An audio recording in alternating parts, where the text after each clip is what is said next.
A goal can change someone's entire night. A loss can follow them into the next morning, into their mood at work, into an argument that has nothing to do with it. And you might know a match is happening and just not feel any pull to check the score. That gap says something, not about how much you know about football, about what your brain rewards, where your identity comes from, and what you let control your mood. You're probably not bored, antisocial, or missing some passion gene. Interest in football isn't a switch that's either on or off, it's closer to a dial. Some people turn it all the way up until a result decides their whole week. Some leave it low or somewhere in the middle, watching a final without organizing a single other thing around it. Not obsessing over football simply means the dial never got turned very far. The first difference starts before identity or memory even get involved. With what your brain treats as a reward, a match gets much of its pull from uncertainty. Nobody knows the ending, and that keeps some brains locked in, checking every angle. For other people, that same uncertainty just reads as noise. 90 minutes of not knowing something that doesn't affect them either way. Same event, two brains assigning it completely different value. But that alone doesn't explain why a result can feel personal to someone who never set foot on the pitch. Listen to how people talk after a match. After a win, it easily becomes we won. After a loss, some fans quietly drift toward they played badly. That pronoun swap is doing a lot of work. It means the result has started to blend into someone's own sense of who they are. If a last minute penalty miss can touch your mood the next morning, that's not indifference. Your sense of identity was never anchored to a team in the first place, and that bond often begins forming years before anyone understands the offside rule. A lot of that comes down to what got handed to you early.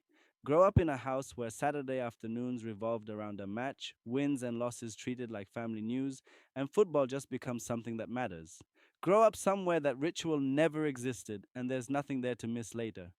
But plenty of people raised around football grow up unmoved by it anyway. Some never felt the pull. Some felt it once and let it go. Others just found that same excitement somewhere else. And that's the real divide. Some people get a strong reward from following a story they feel part of, the comeback, the rivalry, the shared roar of a crowd. Others feel more engaged when their own actions actually change an outcome. Building, learning, solving, competing. Neither is more mature than the other. One is vicarious participation, the other is direct participation.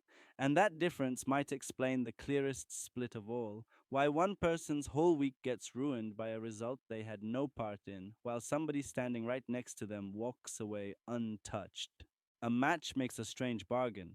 The outcome is completely outside your control, but the emotion can still feel personal.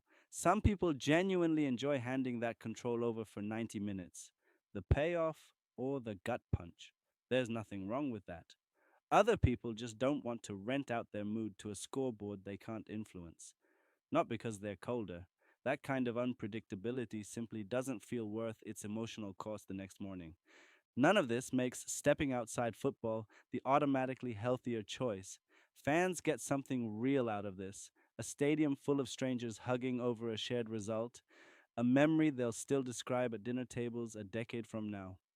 Staying outside, that means missing a few of those shared moments. The real question was never whether you need belonging, excitement, or a reason to care about something outside your own life. Those needs don't disappear just because football never became their outlet. The only real question is where they actually live.